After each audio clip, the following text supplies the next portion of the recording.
নমস্কার বন্ধুগণ, বাবাজি স্পিক্স চ্যানেলে সকলকে স্বাগত।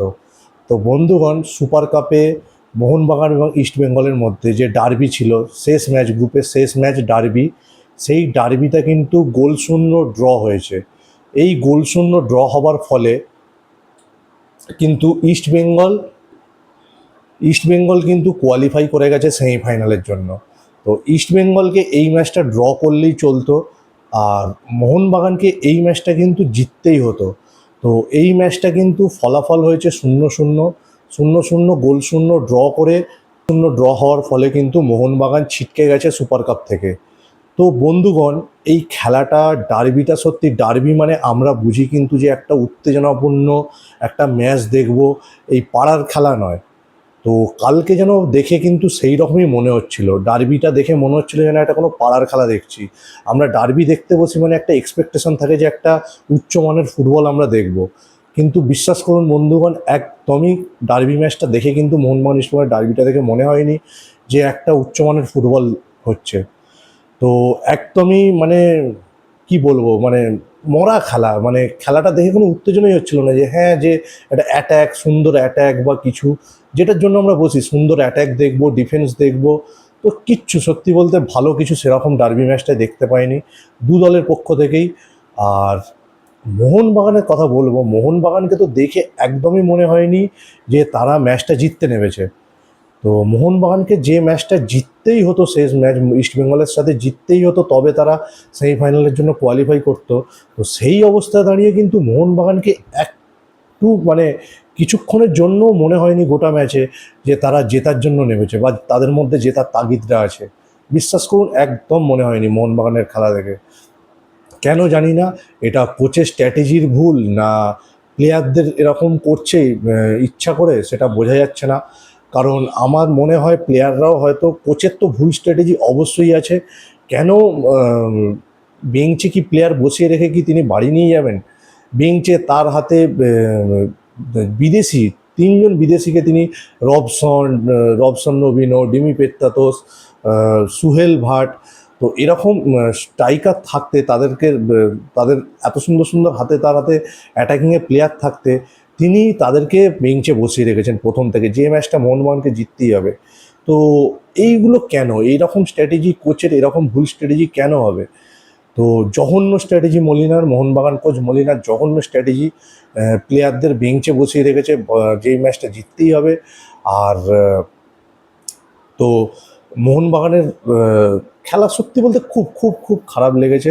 মোহনবাগানের মানে ডিরেক্ট ফুটবল খেলছে মোহনবাগান, ডেম্পোর সাথে ম্যাচটাতেও দেখেছিলাম, মাঝে মাঠের ব্যবহারই করছে না মোহনবাগান।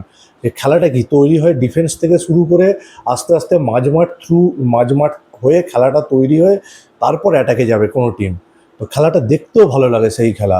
আর মোহনবাগান কী করছে না, ডিরেক্ট ফুটবল খেলছে, ডিফেন্স থেকেই লং বল, আউটে অথবা স্ট্রাইকারকে, এই ফুটবল, এগুলো তো পাড়ার ফুটবলে এরকম খেলা হয়।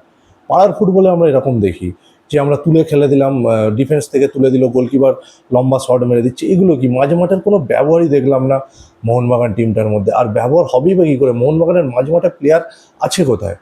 মোহনবাগানের আপুইয়াকে বাদ দিলে মাঝ মাঠে আর মানে পাতে দেওয়ার মতো কোনো প্লেয়ার আমার তো মনে হয় না আছে বলে।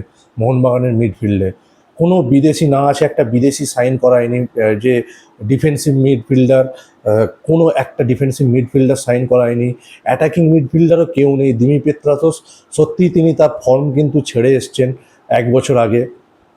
তো গ্রেগ স্টুয়ার্ট ছেড়ে যাওয়ার পর আগের সিজনে গ্রেগ স্টুয়ার্ট যে খেলাটা খেলছিল অ্যাটাকিং মিডে, সেই জায়গাটা পূরণ করার মতো প্লেয়ারও মোহনবাগান একটাও নেয়নি। রবসন রবিনোকে নিয়ে এসে ভেবেছিল, ইস্টবেঙ্গল যেখানে রবসন রবিনোর পেছনে ছিল, তো তাদের ইস্টবেঙ্গলের ঘর ভাঙানোর জন্য রবসনকে নিয়ে এসে ভেবেছিল বিশাল কিছু করে নিয়েছি আমরা, ইস্টবেঙ্গলের ঘর ভাঙিয়ে দিয়েছি। কিন্তু বিশ্বাস করুন, এই মানসিকতা থাকলে কোনোদিন এগোনো যায় না। আর মোহনবাগানের ক্ষেত্রেও কিন্তু সেটাই হচ্ছে। রবসন রবীন্দ্র না, তিনি পেছন ঘোরাতে পারেন না, তার মধ্যে সেই স্পিড আছে, কিছুই করতে পারেন না। রবসন রবীন্দ্র মানে 5%ও নয় গ্রেগ স্টুয়ার্টের। বিশ্বাস করুন বন্ধুগণ, এটা বলতে বাধ্য হচ্ছি। আপনারাও আপনাদের মতামত অবশ্যই জানাবেন কমেন্টে যদি আপনাদের মনে হয়। তো একদমই জঘন্য জঘন্য, মানে মাঝ মাঠের কোনো ব্যবহার নেই মোহনবাগানের।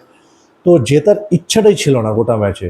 আর কোচের তো মানে মারাত্মক ভুল স্ট্র্যাটেজি, প্লেয়ারগুলোকে নিয়ে 6টা বিদেশি যেখানে খেলানো যাবে সেখানে 3টে বিদেশি নিয়ে শুরু করছে ডার্বিতে। কেন? Why Molina, why? এই প্রশ্নগুলো অবশ্যই উঠবে আর সবাই করবেই মলিনাকে। আর আমার মনে হয় আরও একটা কারণ, প্লেয়াররাও হয়তো কিছুটা ইচ্ছা করেই হয়তো পারফর্ম করছে না। কারণ বলি, মলিনা একটা স্টেটমেন্ট দিয়েছিল ইরানে মোহনবাগান খেলতে যখন গেল না, তারপর মলিনা একটা স্টেটমেন্ট দিয়েছিল যে আমি তো রাজি ছিলাম ইরানে যেতে, তো প্লেয়াররা যায়নি সেখানে আমার কিছু করার নেই, আমি নিজে রাজি ছিলাম ইরানে যেতে। মলিনা এই স্টেটমেন্টটা কিন্তু প্রেসে করেছিল।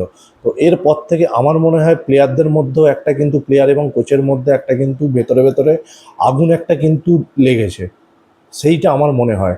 এই কোচের অধীনে তারা হয়তো পারফর্ম করতে চাইছে না আর, বলেও আমার মনে হয় মোহনবাগানের প্লেয়াররা।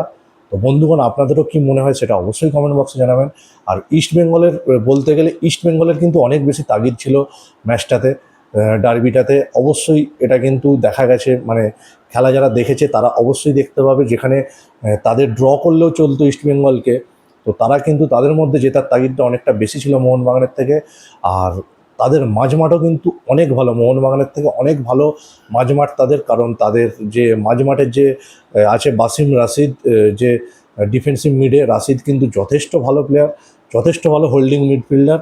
আর তাদের মিগুলো কিন্তু মানে খুব ভালো না হলেও মোটামুটি কিন্তু চালিয়ে দেওয়ার মতো অ্যাটাকিং, তার কিন্তু পাস বা সেট পিসগুলো তিনি কিন্তু ভালোই নেন। তো মাঝমাঠ কিন্তু ইস্টবেঙ্গলের অনেক ভালো এই মরশুমে, মোহনবাগানের থেকে অনেক ভালো মাঝমাঠ ইস্টবেঙ্গলের। আর ইস্টবেঙ্গলের সবথেকে বড় যেটা বলবো সেটা হচ্ছে ডিফেন্স। ইস্টবেঙ্গলের ডিফেন্স এই মুহূর্তে কিন্তু খুব ভালো, মানে যে কেভিন সিবলে, যে প্লেয়ারটাকে আর্জেন্টিনিয়ান মিডফিল্ডার যে সাইন করিয়েছে ইস্টবেঙ্গল, কেভিন সিবলে, তাকে কিন্তু মোহনবাগানও তার পেছনে ছিল। তো শেষ মুহূর্তে ইস্টবেঙ্গল বাজি মেরে কেভিন সিবলেকে সাইন করায়। তো কেভিন সিবলে কিন্তু দুর্দান্ত প্লেয়ার, তিনি কিন্তু একটা মানে কি বলবো, মানে চুপচাপ পারফর্ম করে যাচ্ছে, নিস্তব্ধে কিন্তু তিনি কিন্তু পারফর্ম করে যাচ্ছেন প্রত্যেকটা ম্যাচে। কেভিন সিবলে কিন্তু অসাধারণ, আনসাং হিরো বলে, আনসাং হিরো কিন্তু কেভিন সিবলে ডিফেন্সে। কেভিন সিবলে এবং আনোয়ার, এই দুটো জুটি কিন্তু অসাধারণ পারফর্ম করছে প্রত্যেকটা ম্যাচে, ইস্টবেঙ্গলের ভালো খেলছে এই জুটিটা। আশা করব পুরো সিজনটা খুব ভালো খেলবে এবং ইস্টবেঙ্গলকে ট্রফি জেতাতে সাহায্য করবে। তো ডিফেন্স এবং মাঝমাঠ দুটোতেই কিন্তু মোহনবাগানের থেকে অনেক এগিয়ে ইস্টবেঙ্গল এই মরশুমে আমার মনে হয়। বন্ধুগণ, আপনারাও কমেন্ট বক্সে অবশ্যই জানাবেন আপনাদের কি মনে হয়। আর খেলাটা সত্যি বলতে ডার্বি যেটা আমরা দেখতে বসেছিলাম, ডার্বি একদমই ভালো লাগেনি। ডার্বি ম্যাচটা মানে যেটা আমরা উচ্চমানের খেলা, একদমই ভালো লাগেনি। আর একটা কথা বলবো, যেটা কারণ হয়তো খেলাটা আরও একটু ভালো হতে পারতো এবং প্লেয়াররাও ভালো খেলতে পারতো, সেটা হচ্ছে গোয়ার মাঠ। মাঠের অবস্থা কিন্তু খুব জঘন্য, খুব খুব জঘন্য, মানে কোনো না আছে কোনো পরিচর্যা, না আছে কিছু। আর প্লাস বৃষ্টি হচ্ছে গোয়া এখন টানা, তো মাঠের অবস্থা খুব খারাপ। এই মাঠে ভালো ফুটবল খেলা যায় না, বিশ্বাস করুন। এই যে মাঠের অবস্থা, গোয়ার যে মাঠগুলো, ব্যাম্বলিমের মাঠ বা ফাতোরদা স্টেডিয়াম যেখানে ডার্বিটা হলো, খুব খারাপ, মানে মাঠের অবস্থা অত্যন্ত খারাপ। এই মাঠে ভালো ফুটবল আশা করাও মানে কি বলবো, অপরাধ। তো প্লেয়ারদের চোটেরও একটা প্রবণতা বেড়ে যায়। তো এই রকম যদি পরিকাঠামো হয়, মাঠেরই অবস্থা এরকম হয়, কি করে আমরা মানে ফুটবলে এগিয়ে যাব কি করে? আমাদের ভারতীয় ফুটবল মাঠেরই যদি এইরকম অবস্থা হয়, তো প্লেয়াররা খেলবেই বা কী করে? আর চোট লেগে গেলে মানে ভারতীয় ফুটবলের এই হচ্ছে অবস্থা। সত্যি কিছু বলার নেই বন্ধুগণ। আপনারাও অবশ্যই কমেন্ট বক্সে জানাবেন আপনাদের ডার্বি কেমন লেগেছে, বা আর কোথায় কে কোথায় এগিয়েছিল সেটা কমেন্ট বক্সে অবশ্যই জানাবেন। আর বন্ধুগণ, ভিডিওটা ভালো লাগলে অবশ্যই চ্যানেলটা সাবস্ক্রাইব করে দেবেন। ধন্যবাদ, ভালো থাকবেন সবাই।